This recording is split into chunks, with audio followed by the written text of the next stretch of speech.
Hello, Jen Brown. Could you tell us what you're working on? You have a show coming up. Yeah, I have a show opening March 3rd, 2022. That's in about a month and a half from now. So I'm preparing all kinds of paintings for the show that is called Love, Sex, and War. The painting I'm working on right now is about hermaphrodite. He was the son of Hermes and Aphrodite. And he was a young man and he was out roaming in Syria when he came upon this beautiful blue pond. And so he decided to go bathe in it. And there was a water naiad in the pond and she just instantly fell for him. She just was consumed with lust and had to go jump his bones.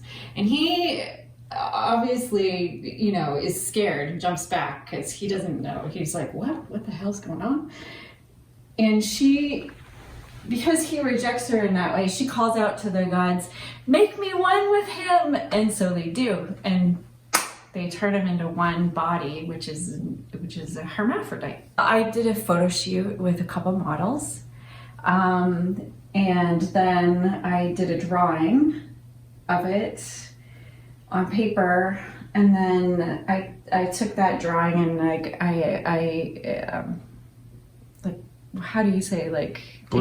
it. Yeah, I blew it up on the canvas, and then so I get started with first I do a whole burnt umber layer. So I'm doing the most difficult part now, where I get all the details and the shading and basically the entire composition goes in right now. Nice. And then afterwards I do a black layer, and then color goes on at the finale. So it's kind of like, think of it as like filters on a photograph. That, first filter is burnt umber, second filter black. Is that the case for all of these? Same Yes. method? Yeah. Nice. So what are your essential tools? What's your medium? How do you kind of set up your situation? So actually it's kind of set up right now while I'm working on this underpainting.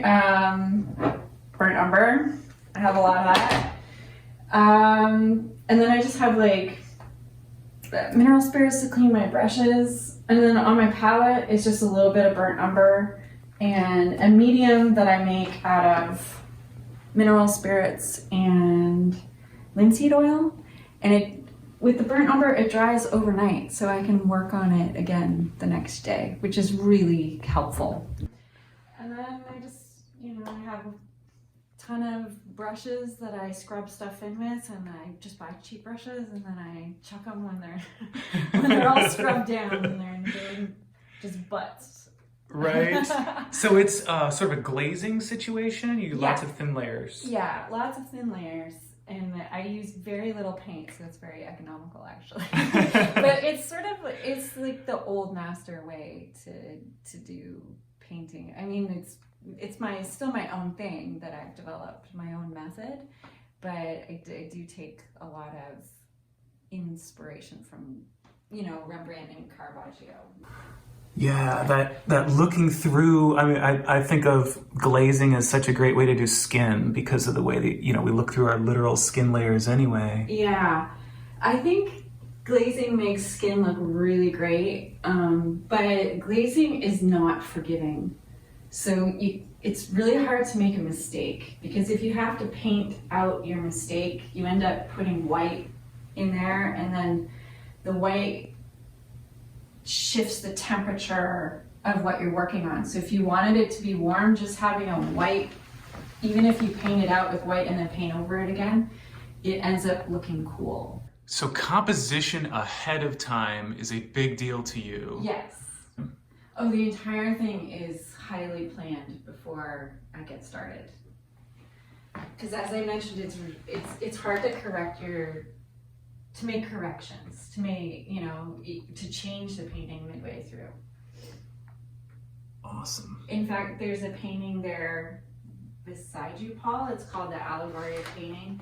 And I I did actually like make a mistake and paint it out, or like I changed the composition slightly, and I can see it. Maybe you can't, but Oh, I can. Here we go, viewers. Here's the struggle. So yeah, in the allegory of painting, right? Painting is mute, right? So that's part of why you've gagged yourself, right? And then you have this is a self-portrait painting the painting. Yep. Awesome. And I don't, at this moment, see the error, the supposed error. Ideas come from my own life, and often, a lot of time, they come from dreams. I write them down in this book that I have. I tend not to draw it. I just like write down, just get the ideas down really quickly before I wake up and I lose them. So you're using language to kind of cue yourself to remember what had gone on in the dream. Yeah. When I'm thinking about ideas, I see things in my mind's eye. So the quickest way to record it is to write it. I'm super curious about this self-portrait over here. Can you tell me about that one? That one's gotten a fair amount of attention lately. Yeah, it went viral on Instagram, so it had nearly 20,000 likes, and it kept getting reported, and so reviewers would keep reviewing it on Instagram.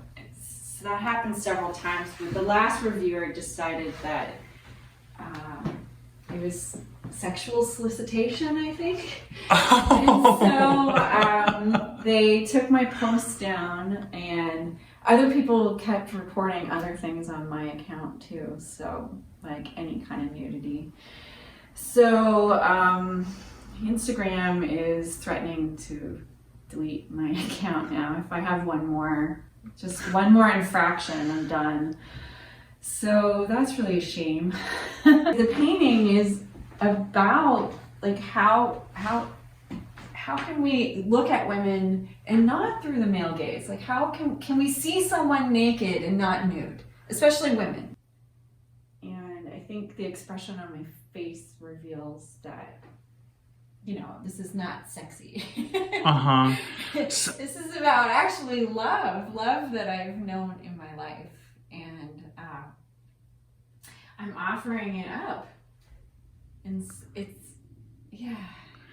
So you are explicitly trying not to make a painting about the male gaze, and then because of the way Instagram sort of does its thing, all of a sudden you're being planted in like straight into the male gaze world without you're trying not to do that specifically. Not only that, but comments, I shut off commenting because people were saying horrible things, like, I don't know, commenting on my specific body parts, and then, a lot of like, ooh, sexy kind of stuff. And then I just had dozens of men DMing me also like, hey, hello, you up? Like that. Like, oh my God, maybe it's just really, maybe this is a losing battle. Like, I don't know. I don't think I won there. Anyway, but I hope I made a dent. Is this going to be in the show? Oh, definitely, yeah. Yay. So this one is in the show. You are working on one there. What about the rest of these? Are these all in the show as well? They'll all be in the show too. Yeah. Including the allegory. Yep. This one I call the Tragically Hip, which is the name of a Canadian band, actually. They're super famous in Canada, and it's a murder mystery, a hipster murder mystery. Everyone has a tell, so you as the viewer get to decide the story that's going on here. So it's like a version of Clue in one painting. Yeah, but you're the author. You're the author of the plot.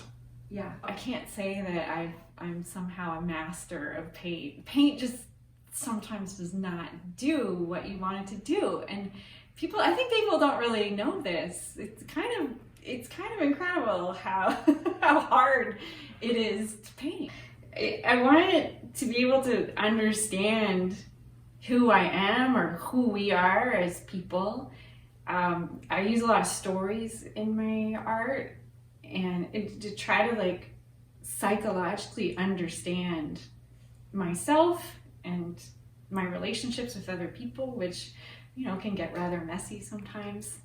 And we all have that in our lives. That's something we all experience. We need art. We as a culture, as a society, we need art.